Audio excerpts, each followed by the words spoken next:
Brock Bowers out for the remainder of the season. Raiders are placing the tight end on season-ending injured reserve due to his knee injury that's been bothering him all season. So this has tons of fantasy implications because of A, Brock Bowers, B, Jeanty, C, the offense and how it moves the football. More work for Jeanty, less room to run potentially. We'll break it all down and more. We won't be here too long on this Christmas Eve edition of the show. Merry Christmas Eve to all of you. Happy holidays to all of you. Brock Bowers out for the season. I hate to bring you a piece of bad news on Christmas Eve, but there it is. The Fantasy Football Show begins now.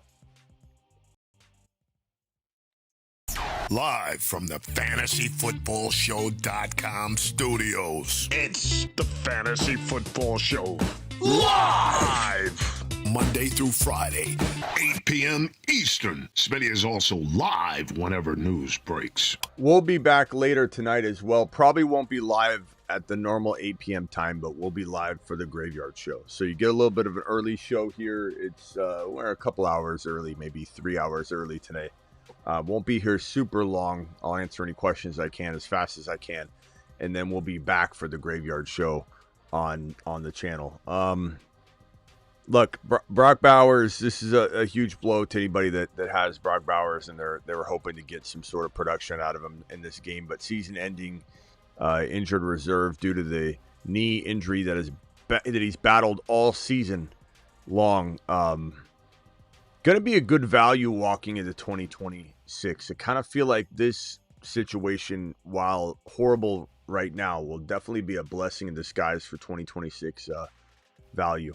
I don't think you're going to have to pay even third round value if at the highest. I don't think anybody's taking Bowers in round 2. I think a situation could certainly change that. Let's say they bring in somehow, some way, get an elite quarterback we didn't see coming. Some sort of crazy trade. But the problem is all the scenarios that we can cook up and concoct are going to absolutely involve a rookie, Malik Willis, Justin Fields, Mac Jones. Those are Kyler. Those are the options on the table. There isn't really another scenario right now, at least, that we can cook up that has an elite quarterback already established. We know what we're dealing with heading to LV to throw footballs to Brock Bowers. But we could have other landmarks and stopgap measures and such combined with coaching and other potential movement that makes Brock Bowers' value climb, Jeanty's value climb.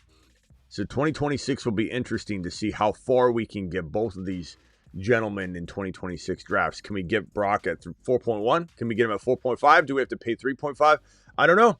Your guess is nearly as good as mine at this point because we have so many variables and intangibles at play. As for the remaining part of this year, Week 17 fantasy football, with Bowers out, what's it mean for Jeanty? Well, I think it goes without saying that he'll get more work or more potential offensive love, but with that will come more defensive attention. And so defenses will be looking to clamp down on the runner. Now, granted, there will be somebody that steps up in the receiving game. Bowers' stead, obviously. Other options, tight end option, or you potentially just have a collective step up together and just kind of try and hold the weight. And maybe somehow, some way, this Raiders team pushes the ball down the field a little bit better than we think in the passing game, so that Jeanty can rip a few loose. I just think that Jeanty will be focused on. This could also be a blessing in disguise, though. If Jeanty doesn't finish Week 17 and 18 with 100 yards and a touchdown in even one of the games, let's say he has 70 yards, no touchdowns, even 65 yards and a touchdown, 20 receiving, a pretty good game, right? No 100-yard receiving or 100-yard rushing, but maybe a near combined 100-yard game and a touch, and then another game where he has like 90 yards.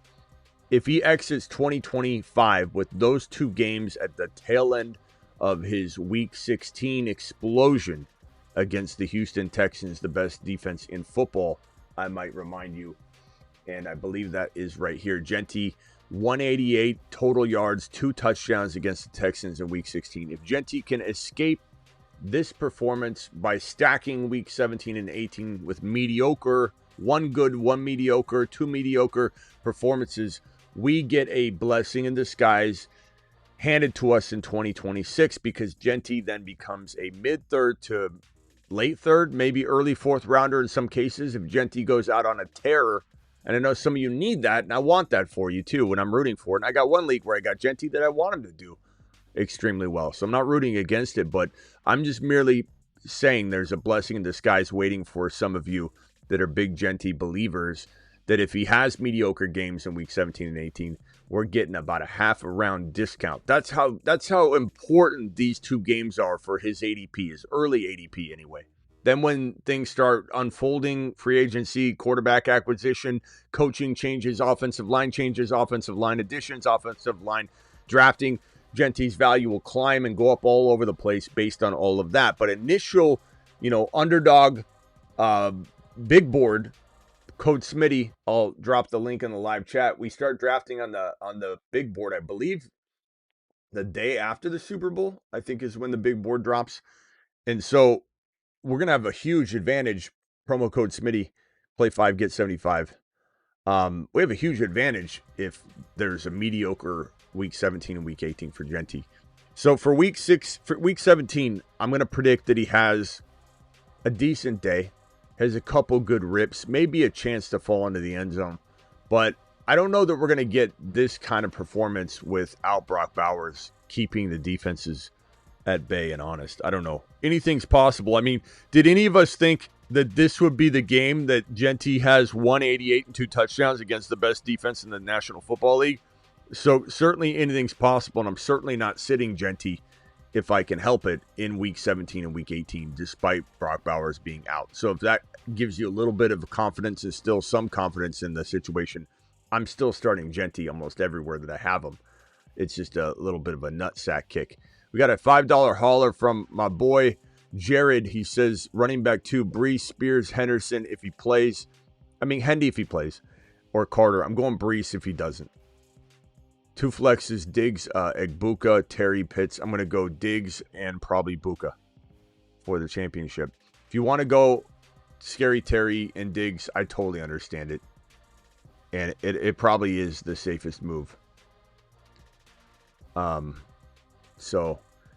For the championship, injuries are making it tough for me. I think Buka's going to get the ball more. They've even said they're going to try and get the ball to him more. He had the most yards receiving out of any receiver last week, and people just keep trashing him. It's Baker. Baker's the problem. Now, if you think Baker's going to be the problem again in this contest, and you got to remember, they're still fighting for the playoffs. They got about a 50% chance of making the playoffs, which is kind of crazy when you think about it. They're still fighting hardcore, and they're going to try and get Book the ball. I'm still riding this thing out. You don't have to. Nobody has to. Don't blame me either if Buka does bad and you come in and say, Smitty, I'm never doing that again. Like, look, it is what it is. I think Buka in this scenario is still worth starting. If you've got Michael Wilson, then no. If you've got a proven wide receiver like J-Mo or somebody that's been stepping up, then of course not. Even Mike Evans is a little safer than Buka. But Scary Terry, I like him. He's certainly capable, but I think I'd take Buka and Diggs. And Diggs is playing for money. Diggs gets like 6-7 receptions, I think, and he gets a $500,000. If he can accumulate roughly 100 and I think like 40 yards or 30 yards in the next 2 games, he gets another $500,000. He gets a per game roster bonus. This guy gets paid cash money every time he's pulling in, production. Thank you, Jared. Appreciate your super chat. And we'll have more information on Hendy. St. Brown is also iffy, but probably going to play this week. A lot of that we're going to tackle in the Graveyard Show tonight, so make sure you circle back. We'll probably be live before midnight, though, so don't worry. It won't be late. It'll probably be something around the 10:30, 11:30, in between 10:30 and 11:30 Eastern time for the Graveyard Christmas Eve into Christmas early morning show. So get your Santa hats on, get your Santa hats ready. We will be back ready to rumble. I'll take one Christmas phone call if you dare. Call into the show. Call into the show. BentonPrint.com phone line. Owners of the Attic.shop will be giving away the Attic.shop hoodie at the tail end of this month. Thanks again, Jared, for the super chat. We're taking one, maybe two phone calls. That's it, and then we're out of here. Appreciate every single one of you. Congrats to anybody that advanced in the Best Ball Mania. Promo code Smitty, play 5, get 75. Also, I've got a bunch of Best Ball picks for this week that we'll go over tonight as well. One of these being a lot. This one's probably, I like this one. This one isn't the one I like the most. If you were to leave one of them out, it'd probably be that one. I love the Higgins 54.5 higher. That's fantastic on Underdog. Promo code Smitty. I love this Jeanty 69.5. That's unbelievable. I love this Chase Brown 22.5 receiving. That one looks pretty sharp. And then this one's controversial, but 43.5. Look, he had one catch for 40 yards last week, and they plan to get him the ball a whole lot more. I think this is the bounce back Buka game. I can't guarantee it. I'm not telling you to sit anybody amazing. I'm just saying you got room. It's a flex spot. It's a double flex league. You're digging into the Moonies and the Cokers of the world. Anything can happen, but this is going to be the guy I'm going to roll with in that context. Like Debo, yeah, I'm going Buka. Like, it's not even I'm just doing it. I don't know if the phone lines are working. All right, guys, appreciate you. I'll see you all after for the graveyard run. Let me see if I got anybody on Rumble real quickly that I need to shout out and thank for being in there. New Age Outlaw over on Rumble. New Age, appreciate you. Brock Bowers out for the season. Ashton Jeanty's value, is it good or bad? Tough to say, but it is what it is. See you all tonight on the Graveyard Show. You guys absolutely rock. Merry Christmas. Merry Christmas Eve. And get down. Get down. Get to the chopper. Go eat some ham. Trader Joe, appreciate you. New Age. Boom, boom, boom.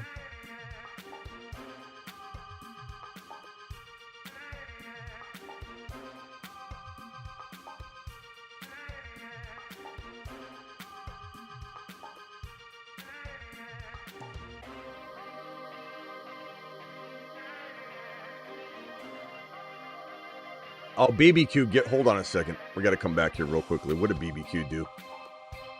What did BBQ do? What is BBQ up to? BBQ, 10 gifted memberships. 10 gifted memberships from BBQ. Thank him if you got one on the way out the door. Thank you. Merry Christmas, BBQ.